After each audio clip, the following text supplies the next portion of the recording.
Hi, I'm Joe Barrett with Main Street Coin.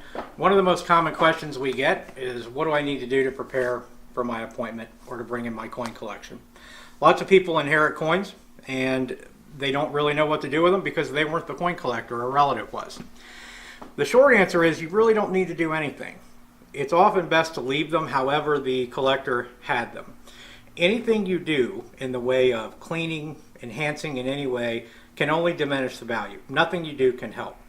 If for your own purposes you would like to inventory or organize, that's fine, but keep in mind that handling some coins can diminish the value if you do not know how to do it. Best thing to do, call us, make an appointment, come in, sit down with us, we'll go through them, answer all your questions. Main Street Coin was started back in the late 90s with myself and another partner. Today we have 3 locations in the greater Cincinnati area: Hyde Park, Florence, Kentucky, and then here in Fairfield. Main Street Coin is a full-service numismatic dealership. We buy, sell, and appraise rare coins and precious metals. We don't do anything with baseball cards and stamps and things like that. We believe that you're expert in a handful of things at most if you live long enough, and this is what we do. We are members of the Better Business Bureau, have been for a very long time, also PCGS and NGC certified dealers. We're also a CAC submission center and a member of the American Numismatic Association, of course. In addition to being a full-service numismatic dealership, Main Street Coin is also a licensed, state of Ohio licensed precious metal dealer. We deal in gold, silver, platinum, and palladium, and in all the forms that those metals come. In our daily lives, we may encounter gold and silver in all sorts of forms. There's the hollowware and flatware that probably your grandparents or parents may have used or inherited at least. The flatware, the silver, the coins, the various pieces of jewelry, both in gold, silver, platinum, you name it. We deal in gold bullion, platinum bullion, which comes in the form of coins, ingots, rounds, and the old U.S. coin silver that all of us used to see in circulation, but of course we no longer do. These type of items have a value that changes throughout the day, every day, as the commodities market changes, so do these. But if you'd like to have these evaluated, like to have us look at them, bring them in. We buy gold in the form of jewelry every day. If you ask 10 people at random if they're a coin collector, probably all 10 will say no. But if you ask those same 10 people, do you have any old coins at home? All 10 are going to say that they do. That's the unique thing about coins. Everybody has some. When it comes to silver and gold, believe it or not, you all have that too. You may not think of it as gold and silver, but it is. You may have inherited old hollowware, flatware, jewelry. All of that has value. We think of those as accessories or heirlooms, but we don't often think of them as precious metals. But they are as certainly precious metals as the gold bullion coins and the silver ingots here before me. Main Street Coin was founded in the late 90s, actually, and has been in operation ever since. We have 3 locations: Fairfield, Hyde Park, and Florence, Kentucky. We are a full-time, full-line numismatic dealership. We deal in rare coins, paper money, and precious metals. We are PCGS and NGC certified dealers. We're a CAC submission center. We're also members of the Industry Council for Tangible Assets and the Better Business Bureau for a very long time now. We get questions that get asked repeatedly, and one of them, of course, is, what do I need to expect when I come to have my coin collection evaluated? We're a normal family operation. Nothing weird's going to happen. Nothing bad's going to happen. You come in, sit down. We're going to go over the coins. We're going to answer your questions. We're going to sort it for you and say these are your better pieces, lesser pieces. If you've got that spectacular piece, that'll be great, and we'll demonstrate that to you. But you'll leave with the information you need to make an intelligent decision. Whether you sell it to us or not doesn't matter. At least now you know what it's worth. We also get the question, what do I need to do to prepare? Do I need to inventory the coins? Some of the coins are dark, dirty, dingy. Should I clean them up? The answer, of course, is no. You absolutely should never clean your coins.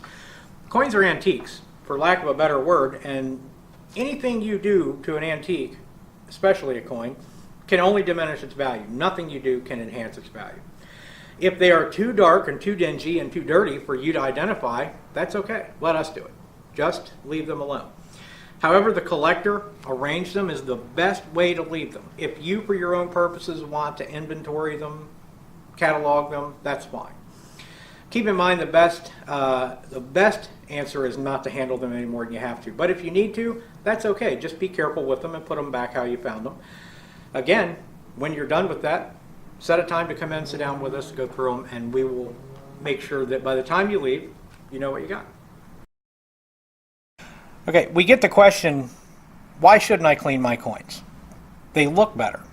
And to the untrained eye, perhaps they do. Now this coin is a 1926 piece dollar, nice original coin. This is a 1922 piece dollar, not nice, not original. This coin has been cleaned. This one is original and uncleaned. Keep in mind that when coins are struck, for a fraction of a second, the metal cold flows into the recesses of the die, and it creates these tiny little lines, microscopic almost. They're called flow lines.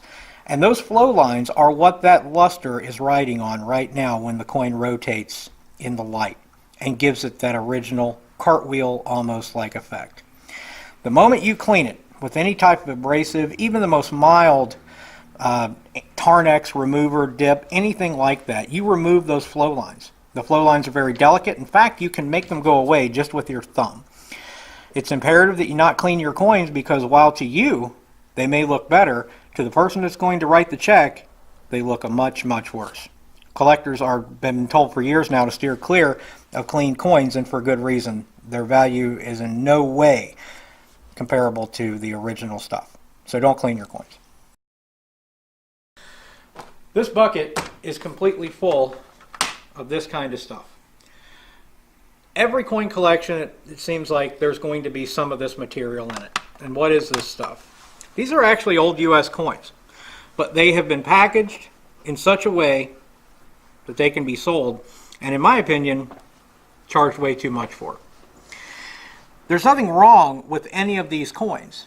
What I see being done with them when they're packaged this way is what is wrong. People pay ridiculous amounts of money. Coins they could go to their coin shop, local coin shop, and pay 30 cents, 60 cents. They're paying $10, $20, $50 a piece.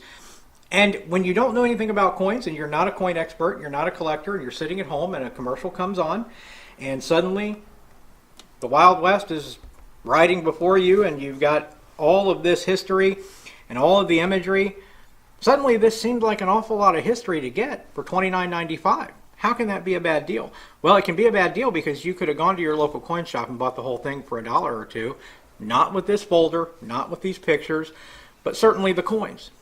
You can put them in your own holder. You don't need to pay for all of this.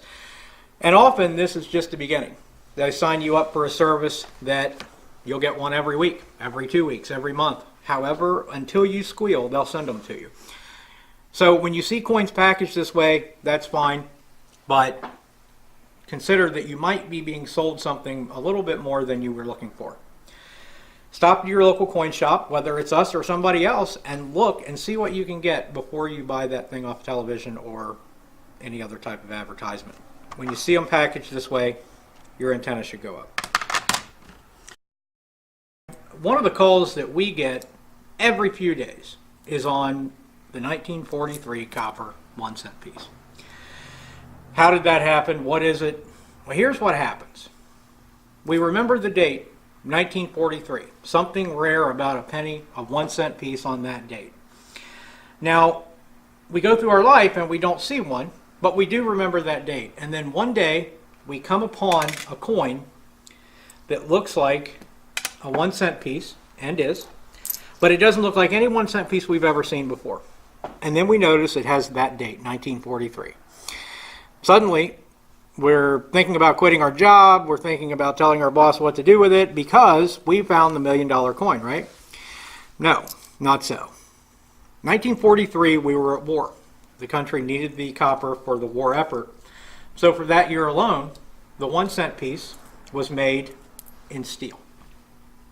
However, when the machines were fired up to begin the production, 1943 production, an unknown number of bronze copper planchets were in the machines and an unknown number of copper 1943 1 cent pieces were made.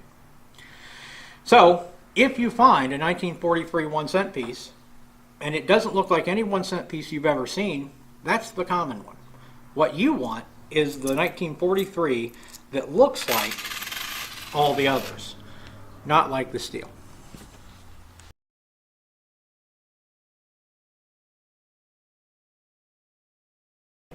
One of the coolest things about coins is sometimes the story they tell. The Mercury Dime, we call it the Mercury Dime because Lady Liberty is wearing a winged cap, kind of like the Greek god Mercury, I guess. But that's, you know, that's Lady Liberty, an allegory of the United States. Well, one of the cool stories told by coins is the one told by the Mercury Dime. Think about what we were doing when the Mercury Dime began, 1916. What was going on? You know, what was happening? We were coming out of World War I, and we wanted to tell the world something, and we often did this with our coins. We don't do it so much anymore, I mean, almost at all, but back then we did. In 1916, we produced this coin, and we put images on it that would tell the world two very important things about us as people. On the reverse, the back, we put the axe and the olive branch, ancient symbol for war and peace. On the obverse, the front, we put Lady Liberty wearing a winged cap, and that does not represent any Greek mythological figure. That represents freedom of thought. So what are we saying? We're telling the world we are going to think for ourselves, and we are equally prepared for war and peace.